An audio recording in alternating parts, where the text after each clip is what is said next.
Gente, continuando e até corrigindo um equívoco que eu cometi, porque eu disse que as turmas eram de 7º e 8º, né? Essas turmas relativas à parte de prisões cautelares, e não são 6º e 7º, tá? Me perdoem.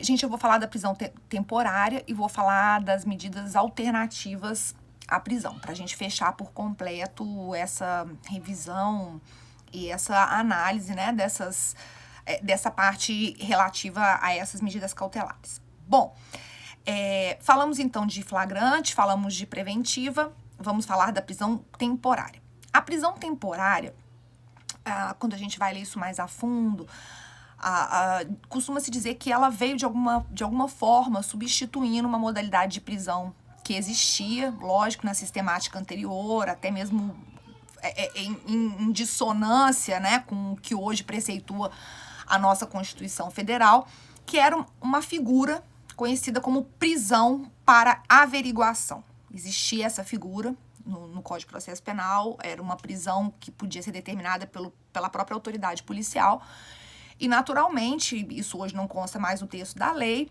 e ainda, quando constava, isso naturalmente não era recepcionado pelo texto, pela sistemática da Constituição de 88. O fato é que essa prisão cautelar, a prisão temporária, ela tem previsão numa legislação própria, então ela está prevista na Lei 7.960, de 89, e as suas hipóteses de cabimento, elas já são desde logo estabelecidas no artigo 1º dessa lei. Atenção ao fato de que prisão temporária é uma prisão que somente pode ser decretada durante o inquérito policial, tá? Ela só faz sentido, ela só tem cabimento na fase pré-processual, na fase de ação penal não. O juiz vai decretar a prisão temporária mediante o quê? Representação da autoridade policial ou requerimento do Ministério Público. Embora a gente tenha até aí também a previsão, quando se fala da temporária, da necessidade de oitiva prévia do MP por parte do magistrado antes da decretação da temporária, o que não existe, né, previsão essa que não existe em relação à prisão preventiva. Então, quando a gente vai no artigo 1º da Lei 7.960, temos lá o inciso 1º dizendo que a temporária vai ter cabimento quando for imprescindível para as investigações durante o inquérito policial.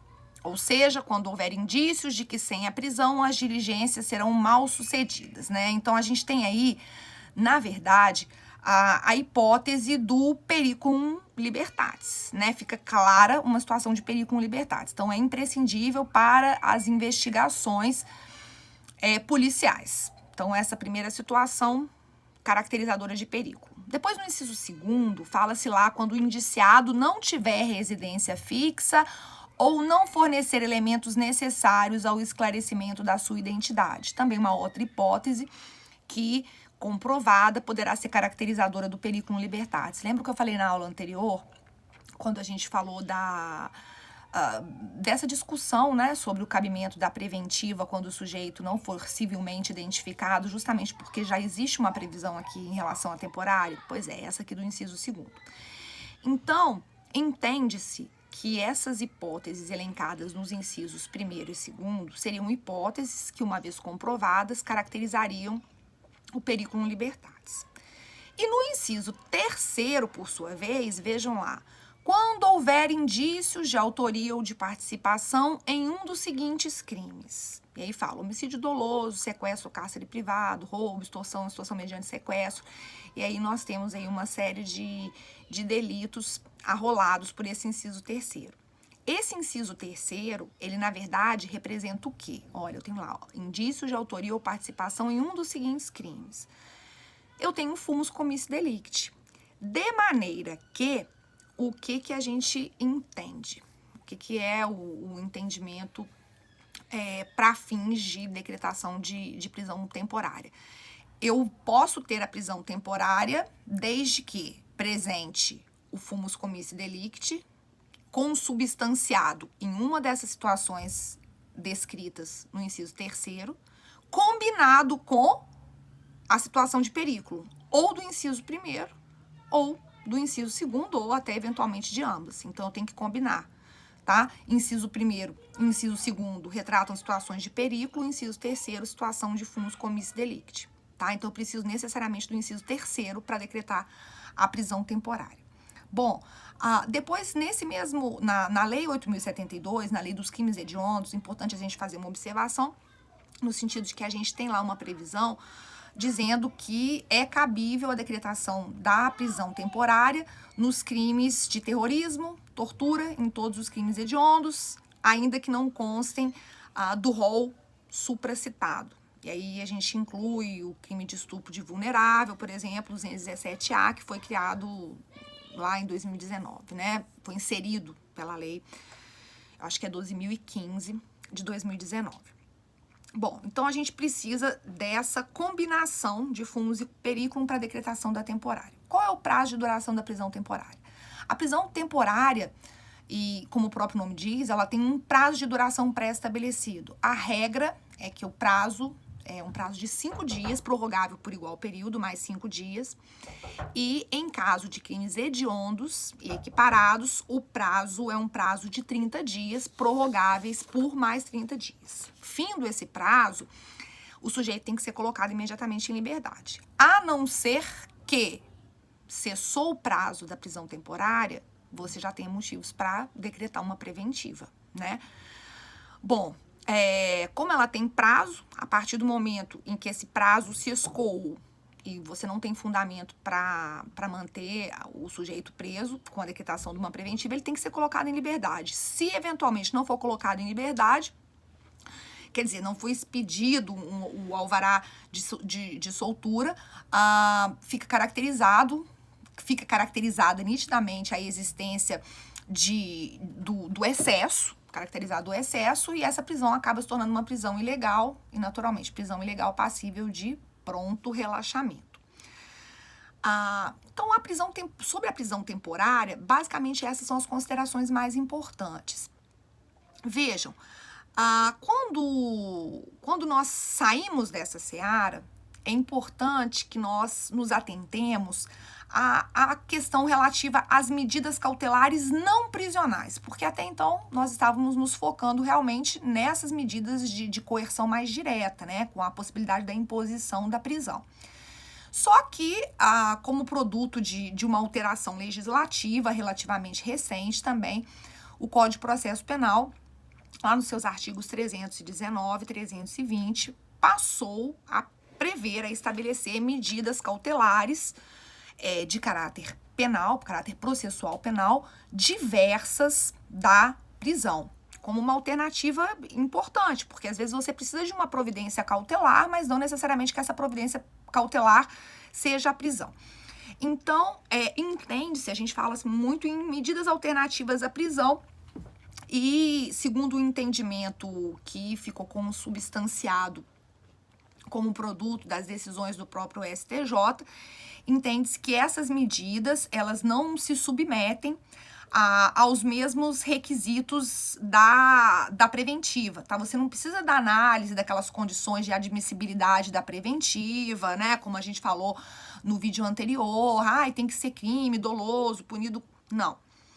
A questão que vai realmente guiar o cabimento dessa medida cautelar alternativa à prisão é a existência do fumus e do periculum sem a exigência da análise daquelas condições de admissibilidade que nós examinamos no 313.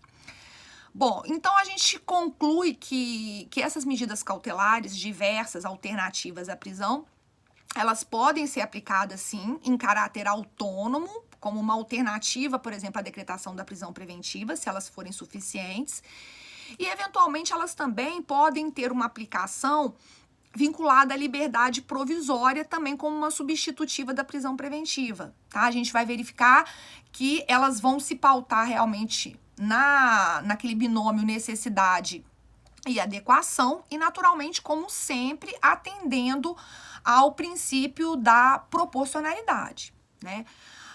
Com relação ao momento e à iniciativa, vejam, quem é que pode estabelecer, determinar essas medidas? Naturalmente, o juiz, através de uma decisão fundamentada, ele pode aplicar essa medida cautelar diversa da prisão, seja no curso da ação penal ou seja até mesmo antes do seu início, tá? A grande questão é que, embora a gente tenha visto a alteração em relação à possibilidade do juiz conceder a preventiva de ofício, né, porque o artigo 311 foi objeto de modificação, lá no artigo 282, parágrafo 2º, da leitura da lei, o que vai se entender é que o juiz, na fase de investigação, ele não poderia decretar essa medida de ofício, tá? Ele dependeria realmente de uma representação da autoridade policial ou de requerimento do Ministério Público. Agora, continua valendo o dispositivo no sentido de que o juiz poderia decretar essas medidas cautelares de ofício ou a requerimento das partes no curso já da ação penal. Essas medidas cautelares nós temos aí, eu acho que são 10 medidas cautelares diversas da prisão, previstas num rol taxativo, naturalmente, né?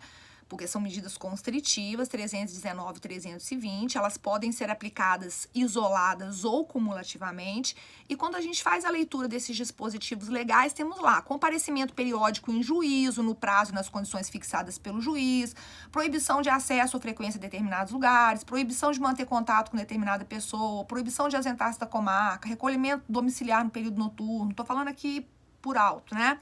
Suspensão do exercício de função pública, internação provisória do acusado, nas hipóteses de crime praticado com violência ou grave ameaça, quando o sujeito for tido como inimputável ou semi-imputável, monitoração eletrônica, enfim, temos lá essas medidas previstas aqui nos artigos 319 e 320. Uma questão que corriqueiramente se coloca diz respeito à detração. Porque nós sabemos que quando se trata de prisão, no caso das prisões cautelares, o tempo de prisão cautelar, em caso de uma eventual condenação definitiva, né, uma condenação transitada em julgado no processo criminal, esse tempo de prisão cautelar vai ser descontado, vai ser abatido da pena efetivamente imposta. Será que dá pra gente falar o mesmo em relação a essas medidas cautelares alternativas à prisão?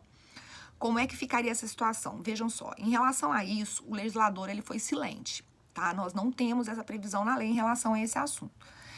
Então, dependendo da maneira que isso nos for questionado, a ideia é, existe uma previsão legal permitindo essa detração? Não, nós não temos uma previsão legal que permita essa detração. Contudo, a doutrina, e aí na doutrina que realmente se aprofunda nesse assunto, nós vamos encontrar um entendimento no sentido de que é possível, sim, a aplicação do Instituto da Detração, que está lá no artigo 42 do Código Penal, a esses casos, desde que compatíveis, e a gente vai entender isso, compatíveis com a pena a que o sujeito for condenado. Bom, de que maneira a gente vai compreender isso daí? A ideia vai ser possível a aplicação da detração desde que a medida, digamos que eu tenha a cautelar que eu tenha seja uma cautelar que importe em liberdade de locomoção, tá? Que isole o sujeito num determinado local. Olha, então se o sujeito está submetido a uma cautelar que impõe liberdade de locomoção, eu falei da internação provisória, lá no caso da medida de segurança, por exemplo.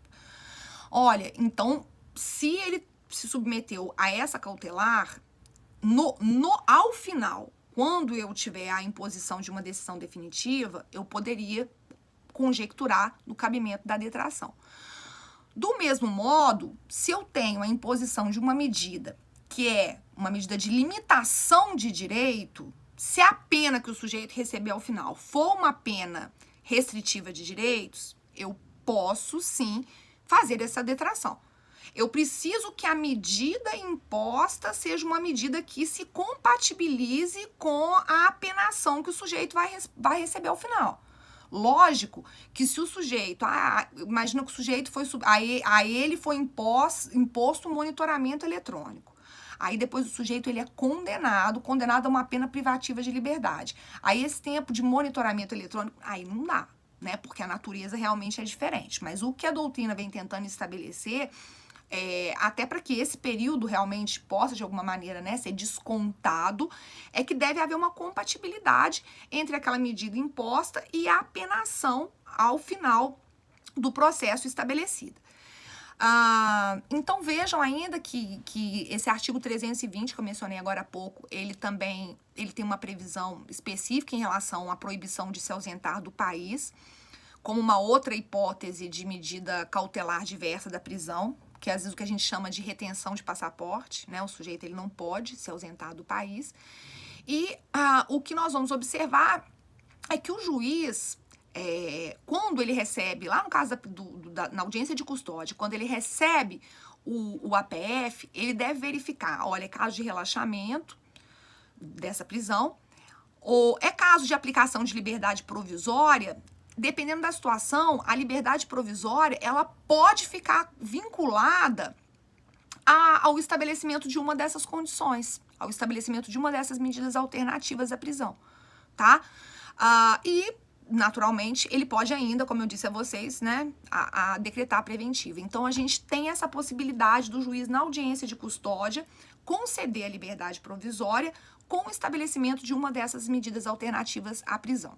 Quando a gente vai tentar falar sobre duração, vejam, a lei não estabelece um prazo máximo de duração dessas medidas cautelares. Então, a ideia é que, até com base em toda a teoria, né, que nós estabelecemos em relação às cautelares, é que essa medida, ela pode perdurar enquanto subsistir realmente a sua necessidade, né, pautada em proporcionalidade, razoabilidade.